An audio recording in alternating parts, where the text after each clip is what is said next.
Hello, and welcome to my channel. Hey everybody, welcome back to Andrew's Wizardly Reads. Today I'm going to be doing a beginner's fantasy top 5. So basically this video is for the people who are kind of new to fantasy or have been away from fantasy for a while, and they want some nice easy reads to just kind of ease back into the genre, but really also get told a good story. And I've got 5 recommendations. Now, I've only got 2 of these in physical copy. Everything else is going to be ebook. So starting off at number 1 is not going to surprise anybody, and that is going to be Brandon Sanderson's Mistborn. This series is absolutely astounding. It's super easy to get into. The magic system is phenomenal. Basically, you have these people called Mistborn who can consume various types of metals and then use those specific metals to perform acts of magic. This is... how to describe Mistborn? You follow Vin and Kelsier, who Vin is just this...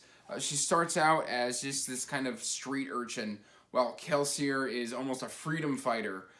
Essentially, the whole premise of this book is, what if the Chosen One wasn't the Chosen One? Or what if he failed 1,000 years ago, and now we're dealing with the outcome of basically the Chosen One failing, and it picks up, and people are starting to, rise up to try and defeat the Chosen One. We're not dealing with a Chosen One, we're just dealing with a ragtag group of people who are coming together to try and bring down this almighty emperor who's been in power for, it's either 1,000 or 10,000 years. He is very long-lived, and he's been in power a long time. The story in this is fantastic. The character work is amazing. You get to see Vin, Kelsier, and all of this cast of characters really grow and develop. The magic system is a very hard magic system, which means it just has rules that you have to follow. It's not like software, you just make stuff up on the fly. All in all, I would give this the highest recommendation. I do know certain booktubers who have been out of the game for a while picked this up, and it really rekindled their love of reading. So that's number 1. Number 2 is, of course, going to be My Faithful and the Fallen, Malice. I've already done a Why You Should Read on this. It's a very easy book. The prose is not complex. There's not a lot of magic in this. What magic there is maybe 10, 20 pages. It's very brief. It does not play a huge role in the first book, and it gives you a lot of time to get used to it. The character work is in this. The pace is amazing. The animal companions are phenomenal. Just overall a great story. Super easy to read. Very fast. You're not gonna... it looks like a big book, but if you can see, look at that line spacing, those margins. It's a huge font. You'll fly through this. No problem. 10 out of 10 would recommend. Now, coming in at number 3, this author actually has 2 entries on this list. I am going to recommend Jim Butcher's Dresden Files. Now, it's a very long series. There's 17 books as of right now, and 2 short story collections. But, honestly, it's urban fantasy. It's very digestible. It eases you into this world. It's got a very defined magic system, which, don't worry, if you don't understand the rules of the magic, he'll tell you, and he'll tell you, and he'll tell you, and he'll tell you until you get it. That's not to say it gets repetitive and boring. It's just, he likes to explain, I'm a wizard and you're not, so this is how things work. You're kind of riding around in Harry's head, so... Harry is just this small-time PI he's in the phone book. You can look him up under Wizard. And basically that's where the series picks off. He consults for petty cash for the Chicago PD, for the department where they just kind of, Special Investigations, I believe it's called, where, anything that is really can't be explained, they call in Harry as their consultant, and he tries to solve everything. And through magical or mystical means, if that is in fact the case. And as the series progresses, it gets more involved. He becomes bigger in the world. You find out there's Fae and there's all these old deities. I think Odin's in it. You've got Santa Claus pops up at one point.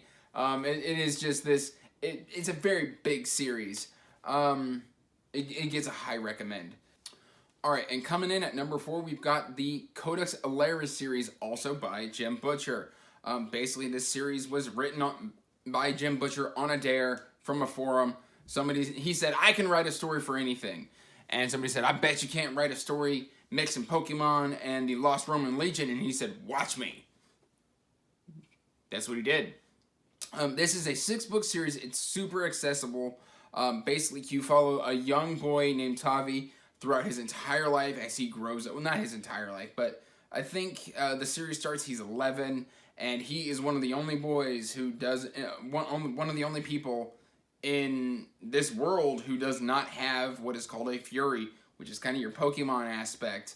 And the Furies allow people to either be really fast, or to fly, or have great strength. I'd say it's almost like he mixed Pokemon, Avatar: The Last Airbender, and the Lost Roman Legion. But it is a very good series. Now, coming in at number 5. Number 5, I'm sure some people are going to try and call me out on this because I actually had some complaints. But number 5 is going to be Rhaenyra Revelations by Michael J. Sullivan.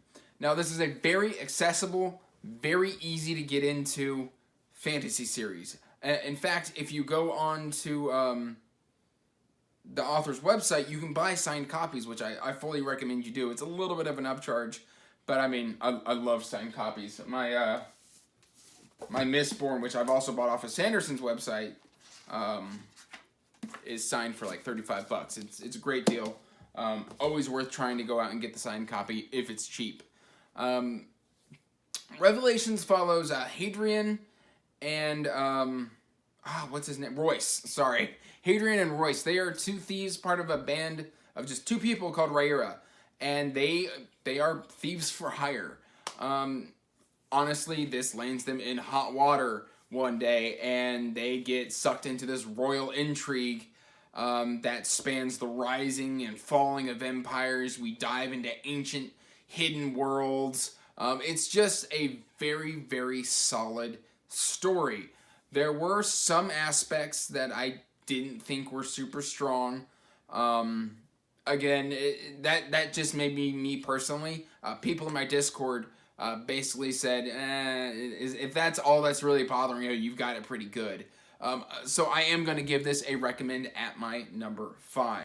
Alright guys, that is our list. So, like always, like and subscribe. Check the description for the link down to the Discord. And, as always, stay magical. Bye.